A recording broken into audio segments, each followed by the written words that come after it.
Today in Cairo, tens of thousands of Egyptian protesters line the streets to celebrate the day proclaimed as the Day of Departure for longtime President Mubarak to step down from office. This would be a very interesting issue for Hobbes to give his opinion on. Hobbes would definitely have a very strong opinion on both the people overthrowing the president and I'm sure he would offer his point onto how they would select their next leader. The protesters that came out against Mubarak have complained of low wages, corruption, abuse, and corrupted authorities, and a general lack of faith in the government for the last 4 years. When Hobbes discussed the supreme leader, he did not say that a leader could be overthrown, but he did say the people had the right to defend themselves if the leadership that they were looking for was not being satisfied. I believe that is exactly what the people in Egypt are doing right now. For years, their leaders were not doing enough to ensure the people a prosperous life, and because of that, there had to be changes. I think the first thing that Hobbes would try to do is to convert the way that the society is run. Clearly in Egypt, the people have a strong desire to live a better life overall.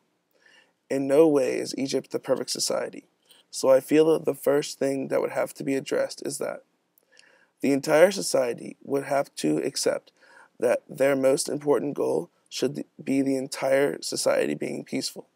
And second, that every single person in the society has the opportunity for success, no matter what social group they belong to. Since the people's reasons for rebellion, to begin with, is that they are not satisfied with the quality of life that they live now, there seems to be a good chance that this could be achieved. Of course, the second thing that would have to be done to form a better society is to establish the next leader. With President Mubarak already stating that he will not run for the re-election, the next thing that has to be decided is who will precede him. His son has been brought up as a possibility for the next election. But since his father is already such a hated political figure to the Egyptian people, I do not feel that Gamal Mubarak would really have a good chance of being accepted by the Egyptian people, even if he is different than his father. That leaves a void to fill by a political figure that is likely outside of the inner circle of the political power currently in Egypt. The man that Hobbes would have replaced Mubarak is going to have a very specific type of skills. He's going to have to be a supreme leader, as Hobbes wants, but although that is simply not possible in our society today. However, the man can still have a lot of power, but his success is also going to depend on the success of the people.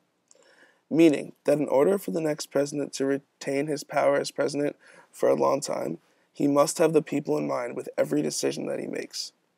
I think that the one thing that Hobbes would have to give it on in today's societies is that if a president is not successful and the people are still not satisfied, the people have the right to elect another leader. I think it is obvious that the situation in Egypt is not the best one currently, but I also feel that Hobbes would look at this as an opportunity for a new and improved society.